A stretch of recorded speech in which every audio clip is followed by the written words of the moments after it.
Hey everybody, welcome to Jacob's Quest, and tonight I just got back from watching Jurassic World Rebirth, the fourth entry in the Jurassic World series and the seventh entry in the overall Jurassic series, I guess. So here's the interesting thing about this movie. I see the trailers for this thing and they make me kind of nervous. They're using a lot of the usual like cheesy quips and one-liners, and it just seems marketed very specifically for like mass appeal, right? Which, fair enough. It's, a Jurassic Park movie, and I guess they want like as many people with like the most generic taste in the world to go see this thing. Fair enough. But it made me nervous coming into this, and even more nervous so because I see a lot of critics are, kind of very divisive on this movie, very split. And I think right now the audience scores like in the 70s, so it's like, okay, mostly positive, not amazing great, but mostly positive.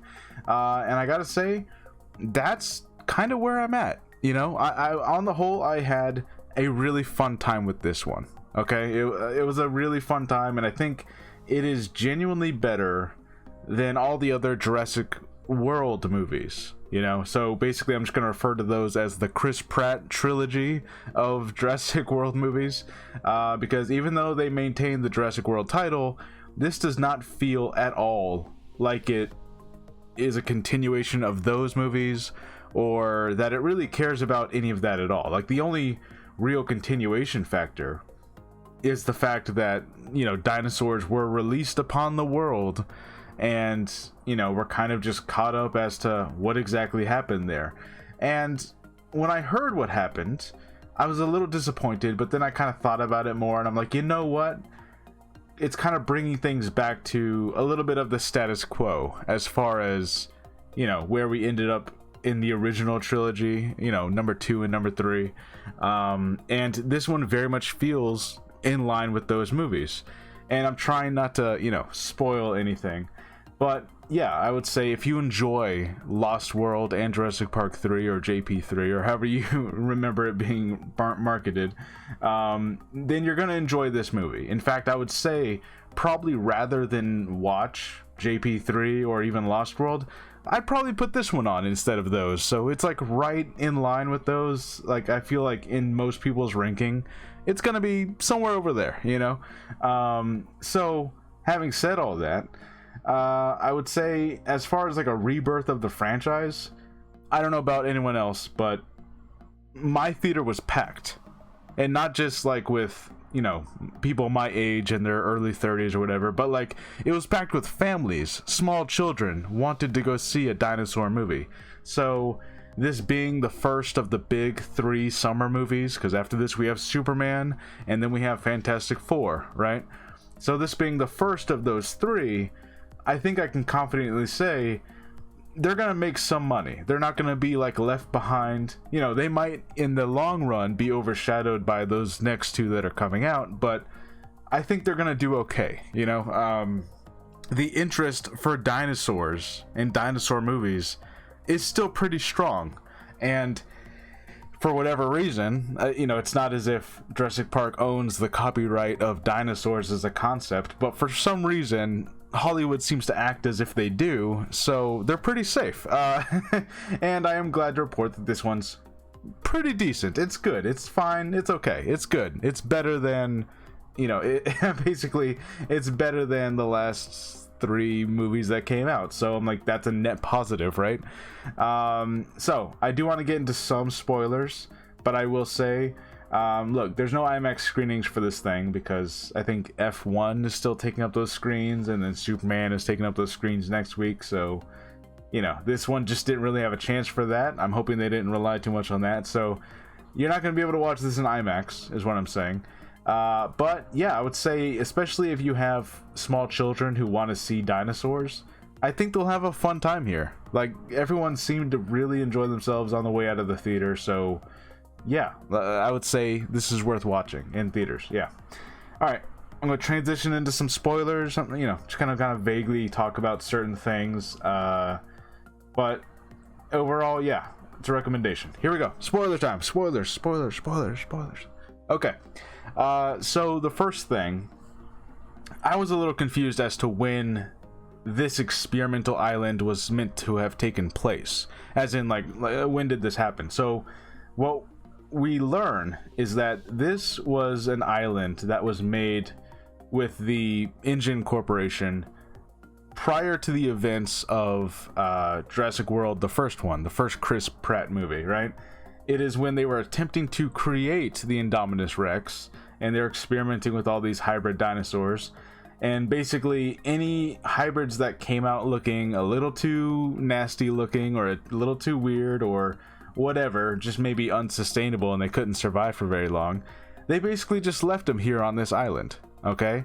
Now, that's not to say that there aren't other normal dinosaurs here on this island, because basically what we've learned is that, and you know, this is somewhat scientific, so it made sense to me in the theater. Basically, you know, our oxygen levels are not nearly as high as they were back in, you know, the dinosaur era, and our radiation levels are different, and our weather is different. It gets way colder than it used to. Basically, the weather and the environment and the atmosphere, all of it is wrong for dinosaurs. So the only place they can actually survive is around the equator on several islands there, right? Which, by the way, kind of opens the window for future island visits that we don't know about, other islands, right? But basically it's to say that, like, hey, there's a whole section of the planet, and this is really where all the dinosaurs are concentrated. And that makes a lot of sense to me, right? Because I wouldn't expect a dinosaur to survive in New York today, right? Because it's going to get way too cold. It makes sense that eventually, after several years, they start dying off because they just can't survive in this environment. And we even kind of get a glimpse of society basically just not caring anymore. And we were told this, by the way, in the first Jurassic World, that, like, yeah, people in our theme park don't really care about dinosaurs anymore. And I feel like a lot of people took issue with this, and they're probably going to take issue with it here, the idea that people wouldn't care about dinosaurs. But the truth is, we get bored very easily, you know? Like VR, think about VR. Like, that used to be such a insane concept. Like, for decades we dreamed of VR. Like back in the 70s and the 80s and the 90s, you would see VR as like a sci-fi concept in all these different movies, right? But the second VR became a reality, like, we can do it now. You can go buy a VR headset and go walk around in a VR world. You can do it. It's here.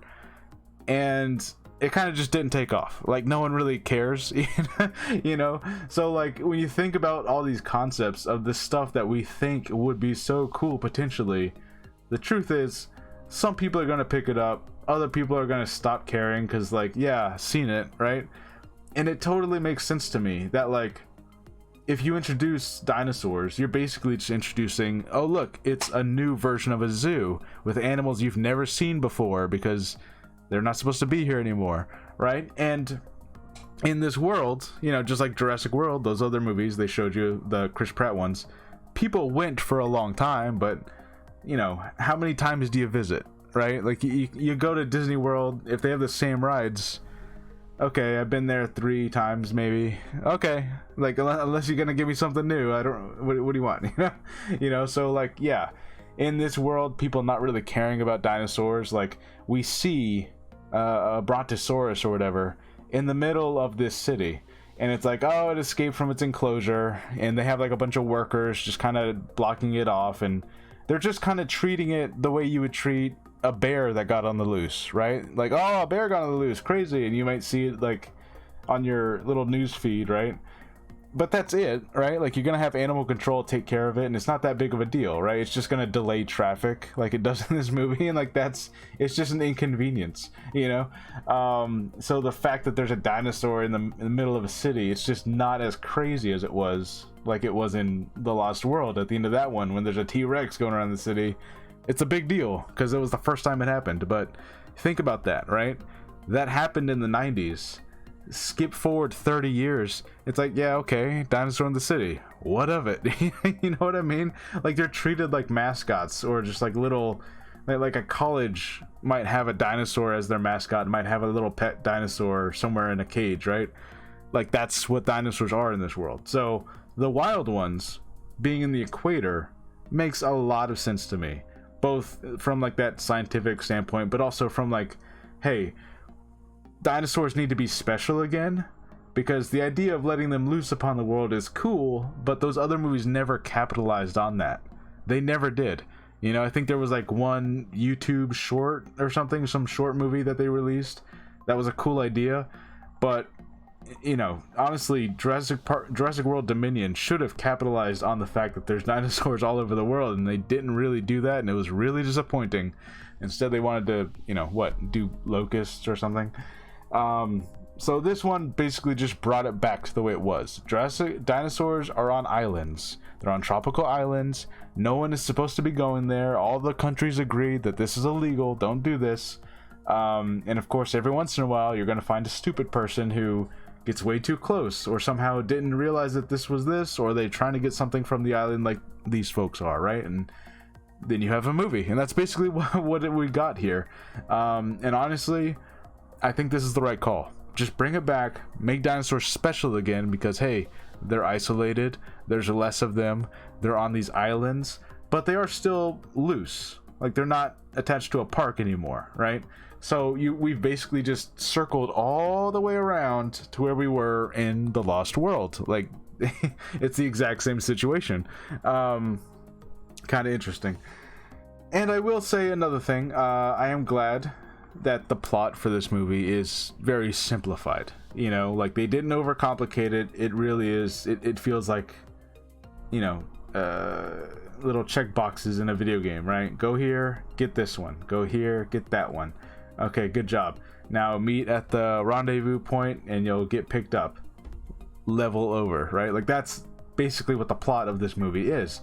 But of course, everything starts to go wrong, and they have to run, and they gotta hide, and they gotta, you know, Jurassic stuff starts happening, you know?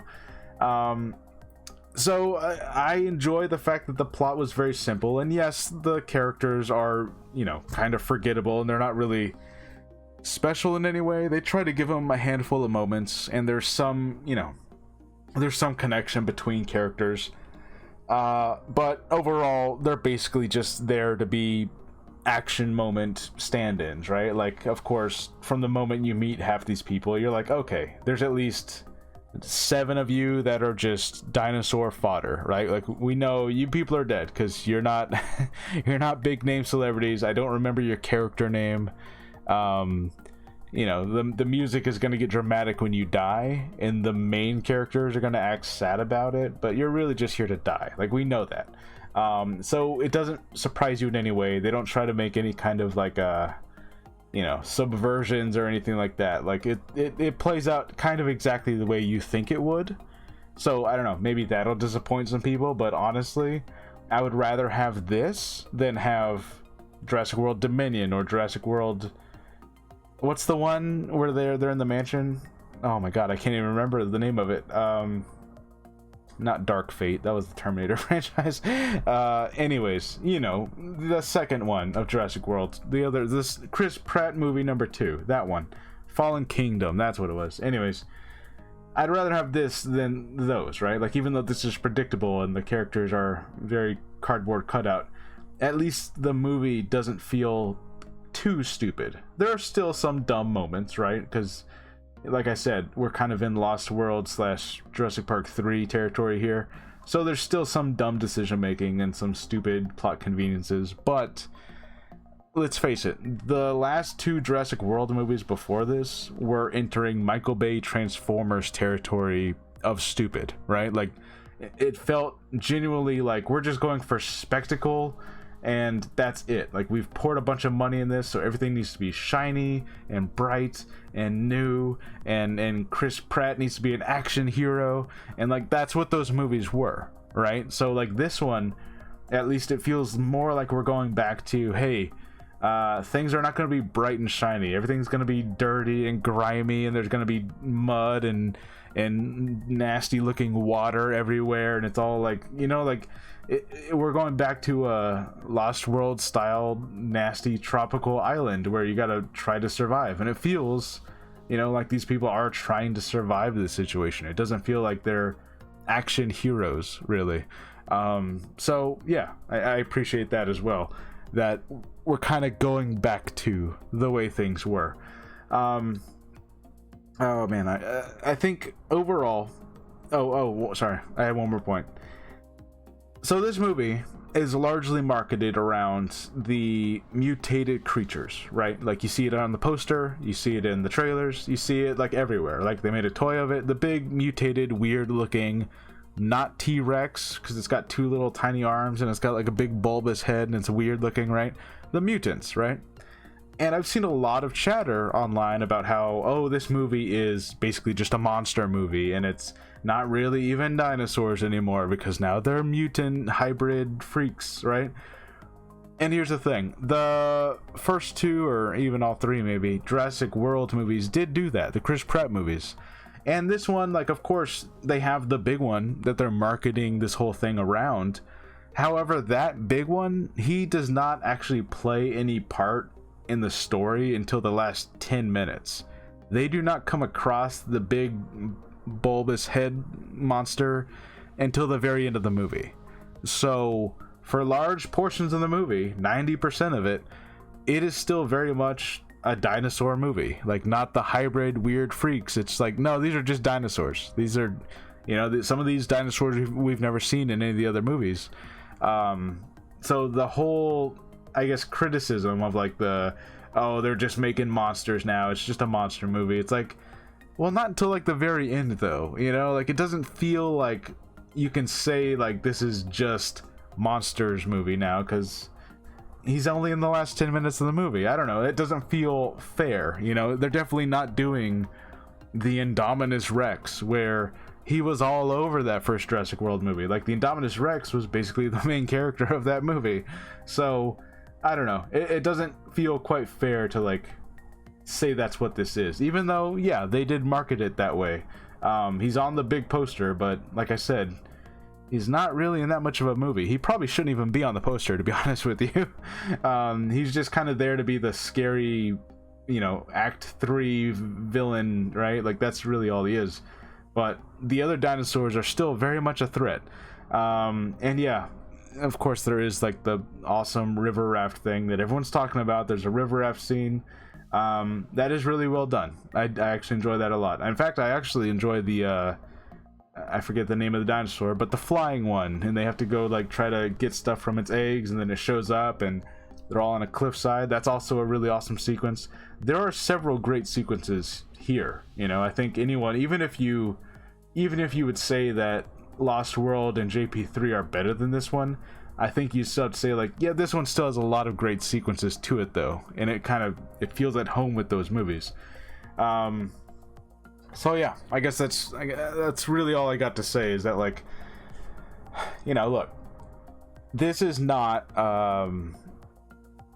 obviously it's not as great as the original movie, and I think at this point in the year 2025, if you go into a Jurassic Park movie and your criticism is, well, it's not as good as the first Jurassic Park, I don't know, it's like, yeah, no shit. Like, I don't know, like, that's never gonna happen. That will never be the case. So at this point, I think we can just drop that as a criticism, because clearly that's a bar that's never gonna be hurdled over, right? Like, no one's going over that bar. So let's just focus on all the other movies, because this one, I think, does clear number 3. It's at least on par with Lost World. In fact, I'd rather watch this than Lost World. So for me, if we're going technically by rankings, I guess that makes this the second best Jurassic Park movie. Now, saying that feels hyperbolic because the distance between Lost World and the original movie was vast anyways, right? So like, even if I'm giving this one second place, it's like, well, yeah, it's second place, but number 1 is still miles and miles ahead of this. So it's like, I guess it's second place technically, but what does that really mean, you know? Anyways, just want to say that. But yeah, I enjoyed this one. I had a good time. I feel like a lot of people are going to enjoy this one. It definitely feels more in line with the older movies, and I'm happy for it, you know, because honestly, I think Fallen Kingdom and Dominion really, man, it was really starting to feel like those Michael Bay Transformers. And, you know, I can honestly say I'll probably never watch those two movies ever again, but I could watch this one again, and that feels good to say. I like dinosaurs. Anyways, let me know what you guys think about Jurassic World Rebirth. Are you gonna watch this one in theaters? Are you saving your money for Superman and Fantastic Four? Or are you just gonna wait for streaming anyways? I don't know. Let me know what you guys think. I'll see you guys later. Bye.